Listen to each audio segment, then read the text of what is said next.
What's up, guys? How are we doing? So today, I have a question. Which is better, set boosters or play boosters with Magic the Gathering? Today, we're going to open two of what I consider to be the best play boosters, although we don't have much of a sample size at the moment. But I say Outlaws of Thunder Junction is definitely a much more successful play booster set than Murders at Karlov Manor. Especially considering the fact that you've only got a 1% chance of, or less than a 1% chance of getting 4 or more rares or mythics in that play booster, whereas you have a less than 1% chance of getting 5 in Outlaws of Thunder Junction because of the bonus sheets. I thought this was a fair test because I thought that March of the Machine had a 1% chance or less than 1% chance of getting 4 rares or mythics, but as it turns out, the chances of getting 5 rares or mythics in both of these packs is actually less than 1%. So it's a roughly fair test. My initial hypothesis is that set boosters are better than play boosters. I feel like, especially with the first play booster, Murders of Karlov Manor, it's kind of like you get the best of both worlds, but you're actually not getting as many good cards, really. So not as much value for money. We're going to charge you the same amount, and you're going to get less good stuff, basically, is what I feel like was happening here, which is why Karlov Manor failed so much. And then they kind of remedy this, of course, with Outlaws of Thunder Junction with the bonus sheets, which, as we have sort of experience with Wilds of Eldraine, the bonus sheets are quite successful. The stuff in the bonus sheets there is full of value, and even having that reprint is not really going to destroy the value of those cards. I feel like in Outlaws of Thunder Junction, there is a slight weakness there in the sense that the reprints are, especially with the Prosperity Post artwork, it's quite controversial. I think a lot of people don't really like it, and consequently, the cards, those reprints aren't worth as much money. I mean, sure, that's great if you're just wanting to play, but in terms of value, you're not quite getting the same bang for your buck. So we're going to dive in. We're going to compare the two together, pit them against each other, and see which one comes out on top. So here we go.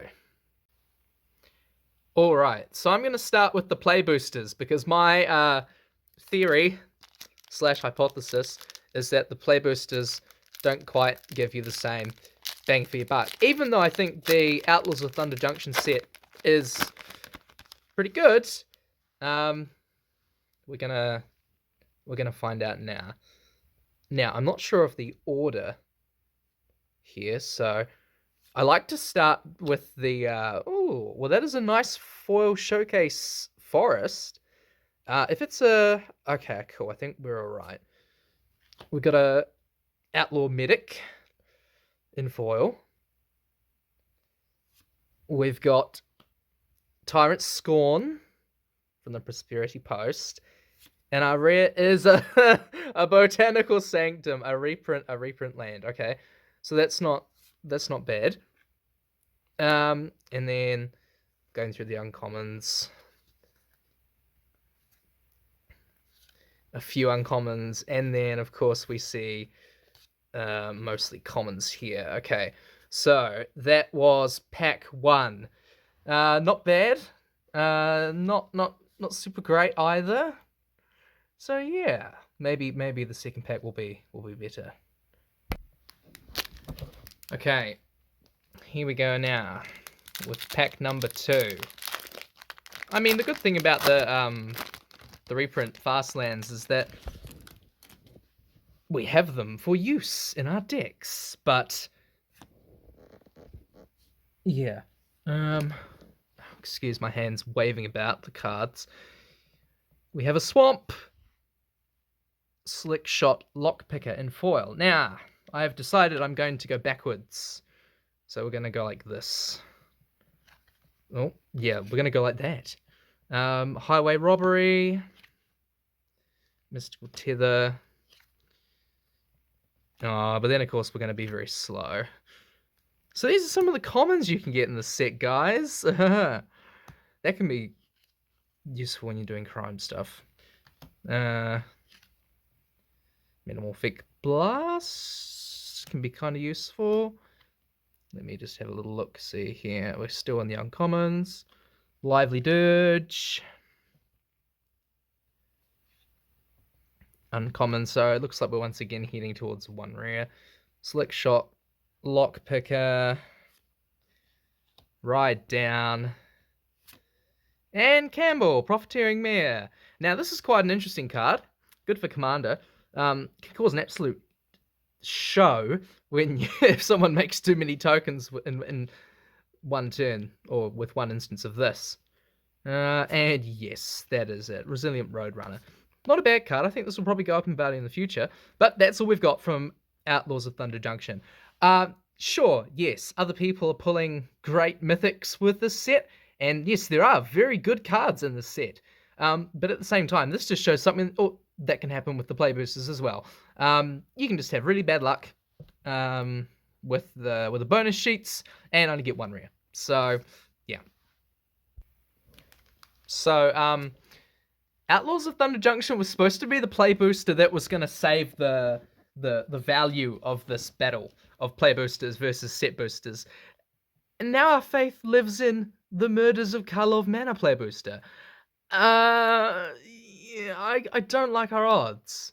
Can we read the back? Yes, we can. May contain these cards.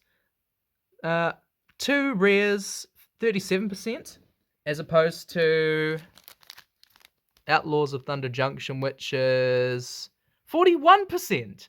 So I had better odds of getting 2 in either pack, and I didn't. So we've got lower odds here. Very, very low odds. 3, 4%, 4 less than 1%. As opposed to Wilds of Eldraine and March of the Machine, where you've got a less than 1% chance of getting 5. And Outlaws of Thunder Junction, I just pulled badly there. But maybe this will be the pack where we get 4 rares or mythics. We must now open to see, and I'm just gonna open like this because I can. Alright. Are you ready, ladies and gentlemen? Assuming I can actually get the cards out of this pack without destroying them, which is in itself a big ask. Alright. Ooh. I didn't know that these came in the set boosters, but sure. Play boosters, I should say. Of course they will, right? Because they're for playing. I shouldn't even be opening these just to do a test of value. I should be, playing with them, as some people would say. Foil Soul Search. Cool. And our one guaranteed rare is World Soul's Rage. Okay, sure. Is there anything else? No. There is nothing else. Long Goodbye, Curious Cabinets. Yeah, see, look, these. Ooh! Slime Against Humanity. Okay. I see, look, I have to rely on a good common from this pack. Nonetheless, these packs should... Oh, my goodness. Oh, hello! Look at you! What do you think of this? Do you think this is good value for money? If you had a concept of money. So yeah, these packs should honestly not be worth however much they are. What, $10? They're gonna drop. They're gonna drop in value. The value in this pack comes from Slime Against Humanity and my cat, apparently.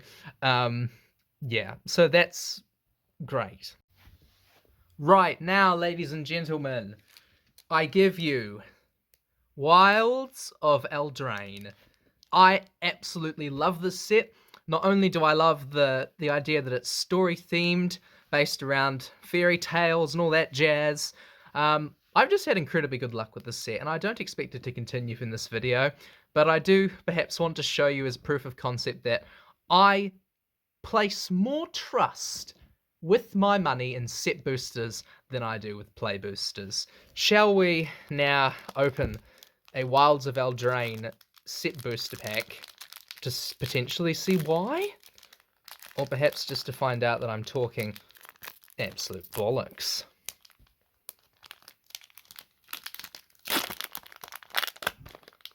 Well, if you're not going to pull a Court of Garenbrig, you may as well get one on the back, eh? And I'm just going to double check that I got all the cards from there. A list card. The set surprises us already with a list card. Blade Wing the Risen. Well, that is cool, even if it's not worth a hell of a lot. We have Pests of Honor, 4 rare. We have rare from the Enchanting Tales, your sort of classic Leyline of Sanctity. And we have another rare, being Yenna, Redtooth Regent. Cool. Do we have anything else? Oh, look, we have another rare. That's the same number as I got with, 3 packs? What are we looking at? We're looking at Court of Ardenvale. So that's not bad. When Court of Ardenvale enters the battlefield, you become the monarch. At the beginning of your upkeep, return target permanent card with mana value 3 less from your graveyard to your hand. If you're the monarch, return that permanent card to the battlefield. So, not as it's a court card. Court of Garenbrig is obviously the best one of the lot, but nonetheless, still a cool card to get. Do we have any more? No, but I think I show you there 3 rares in 1 pack. That's great. Yeah. I need to say no more. Need I say any more? I don't think so. And if we're not going to pull them in the pack, we can at least get the art card. So, successful. If we look at, wrong way, Wilds of Eldraine. 3 rares in a pack. Why, there's only a 13% chance of that. And yet, I have just done it. So, can we do it again? Well, I think it's time we find out. The last pack of Wilds of Eldraine. Perhaps I'll edit this in later. I'll say it again now. Prices will be up for the value of what's pulled between set and play boosters. I'm gonna do it like this because I like saving the best to last. Elusive Otter. I've bought too much of the set, so yeah, that's how I know things like that. Anyway. Oh, look, a foil forest. Lovely. Stingblade Assassin. Cool. Into the Court. Now, you know it's good if you get 3 commons. Hamlet Glutton. Great common for draft. Or Candy Grapple. It's also pretty good removal. Good for draft. Okay, there's a few commons here. It's never good when there's quite a few commons, but we can come back from this. Shrey of Numbing Depths. And at this point, I'm going to do the little sneaky peek. Okay, we're still in the uncommons. Ice-Wrought Sentry. Oh no, I think I know what the Enchanting Tales is. Oh, Succumb to the Cold. Okay, it's an average pack. Let's get this over with. Skewer Slinger. An uncommon. Yeah, I saw it before. Dragon Mantle. And do we have an Agatha's Soul Cauldron? No. But we do have a Horned Lock Whale, which does see a bit of play in some control decks. So that's cool. Yeah, bit disappointing there, but nonetheless, you can't do any worse than the play boosters. You're guaranteed a rare. So, yeah. Alright. And now we come, ladies and gentlemen, to the last set booster to determine who's going to win the battle between set and play boosters, with pulls that are somewhat average, I must say. I never got myself a whatchamacallit, Rhystic Study, or, actually, yeah, it was just Rhystic, or Doubling Season, yes. Anyway, Archaeomancer's Map. When Archaeomancer's Map enters the battlefield, search your library for up to 2 basic planes cards, reveal them, put them in your hand. Not that great. Whenever a land enters the battlefield under an opponent's control, if that player controls more lands than you, you may put a land card. Oh, yes, it's kind of like a weakened version of land tax. But nonetheless, it is a list card, which is cool. All right. I don't know how much it's worth. Maybe not much, but yeah. Corruption of Tawashi. Cool. My luck with oh, is that Atali? I think it is. Oh, hello, Atali. You have just proven my point, my good friend Atali. Oh, yes. That is, I believe, maybe the best rare in the set. Oh, what a pull. But do we have more, ladies and gentlemen? We've got a Multiverse Legend card. I don't know if there's anything else after that, but we got Atali. Oh, Elspeth's Talent. Cool. I don't think it's too crazy, but it's another rare. Enchant Planeswalker. Enchanted Planeswalker has +1, create 3 1/1 white soldier creature tokens. Whenever you activate a loyalty ability of Enchanted Planeswalker. Holy crap, that is a very good card. Gee whizzle. And then I think we're just going to the uncommons now. Invasion Dominaria. Can I get a Kami Whispered Hopes? Captive Weird? Copper Host Crusher? No, bugger. Never mind. That was a fantastic pack. Ooh, and a Full Art Swamp. Pretty. Oh, we get a nice Chandra art card. Okay. There we go. That's what I'm talking about. What was that? 3 rares? 3 rares in a pack? Yeah. I think I have underestimated the strength of March the Machine. Okay. Okay, this is actually really funny. Here's what I have to show for Outlaws of Thunder Junction and Murders at Karlov Manor. I have 4 cards to show you here, and one of them is a common. Right, okay. Great. What do I have to show you from the same number of set boosters with essentially the same odds of pulling however many rares or mythics? Oh, hello. My name's Atali. I'm worth money. Sorry, dinosaurs will never sound like that. I have 1, 2, as it turns out, that's a good card. 3, as it turns out, this is actually not the card I thought it was. Still cool. 4, 5, 6, twice the number of rares, and a really cool list card, as it turns out. So, case in point, ladies and gentlemen, set boosters are great. I wish they still existed. As the years go on, I think people are going to realize this, and we're going to start buying them, and we're going to have these sealed boxes of set boosters that used to be worth, you know, so little, and yet they would have so much value. And perhaps based on that, they will go up in value in the future if you want to start buying them now, knowing that they are in limited supply.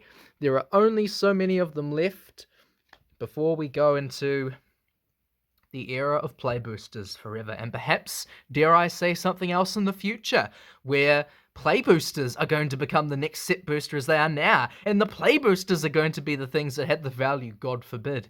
Imagine that. You beg for the pack that'll give you 1 rare that'll be worth so much money. Maybe we'll be going back to the days in Magic where there weren't mythics, and there were only rares of value, and then a 1 in 1,000 packs had 4s. Maybe we will revert back to those days. But until then, ladies and gentlemen, I've been Ron Meemsley, as I'm known, and this has been the pack battle between play boosters, and set boosters. I hope you have a lovely day, and feel free to like, comment, and subscribe if you want more content like this. And if you do, I will see you in the next video. Have a good one, ladies and gentlemen. Good night.